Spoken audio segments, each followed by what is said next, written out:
ഈ ഗുരുപൂജ നടത്തുമ്പോൾ നിങ്ങൾ തന്നെയാണല്ലോ ഗുരുപൂജ നടത്തിയ ആൾക്കാർ. അപ്പോൾ എന്താ പറയാനുള്ളത്? ഗുരുപൂജയ്ക്ക് നമ്മൾ ആരുടെ കാലൊന്നും കഴുകിയിട്ടില്ല. നമ്മൾ പുഷ്പാർച്ചന ചെയ്തിട്ട് അവരുടെ അനുഗ്രഹം മാത്രമേ വാങ്ങിയിട്ടുള്ളൂ. അപ്പോൾ പഠിക്കുന്ന തുടക്കം തൊട്ടേ ഇത് നടക്കുന്നുണ്ടോ ഇവിടെ? ആ ഉണ്ട്. ഇപ്പോൾ ഈ പുറത്ത് നടക്കുന്ന വാർത്തയൊക്കെ കണ്ടപ്പോൾ എന്താ തോന്നി? സങ്കടം തോന്നി. നമ്മൾക്കൊരു പ്രശ്നമില്ല, പക്ഷെ പുറത്ത് പറയുന്നത് ഇത് ഭയങ്കര മോശമായിട്ടില്ല എന്ന് പറയുന്നത് അത് കേട്ടപ്പോൾ വീട്ടിൽ നിന്നൊക്കെ അച്ഛനോടും അമ്മയോട് സങ്കടം പറഞ്ഞു പോയി? പറഞ്ഞു. അവർ സപ്പോർട്ട് ചെയ്തിന്. അങ്ങനെ പ്രശ്നമൊന്നുമില്ല, നമുക്കെല്ലാം അനുവാദം തന്നിട്ട് തന്നെയാണ് നമ്മൾ ചെയ്തത്. തികച്ചും തെറ്റായ രീതിയിൽ പിന്നെ പാദപൂജ ചെയ്യുന്നു, കാല് കഴിക്കുന്നു എന്നുള്ള രീതിയിൽ തികച്ചും തെറ്റായ രീതിയിലുള്ള പ്രചരണമാണ് നടത്തിയത്.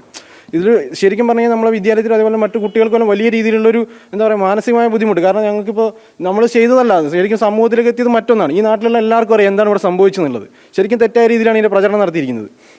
അതുമാത്രമല്ല, ഇപ്പം ഇടതുപക്ഷ സംഘടനകളുടെ ഭാഗത്തുള്ള നമ്മുടെ വിഷയങ്ങൾ ശ്രദ്ധിച്ചാൽ തന്നെ നിങ്ങൾക്ക് അറിയാം, അവർ ചെയ്യുന്നതെന്ന് പറഞ്ഞാൽ ഒരു ഗുരുക്കന്മാരെ ആയിക്കോട്ടെ മറ്റുള്ളവരായിക്കോട്ടെ ബഹുമാനിക്കല്ല, നിന്ദിക്കുകയാണ്.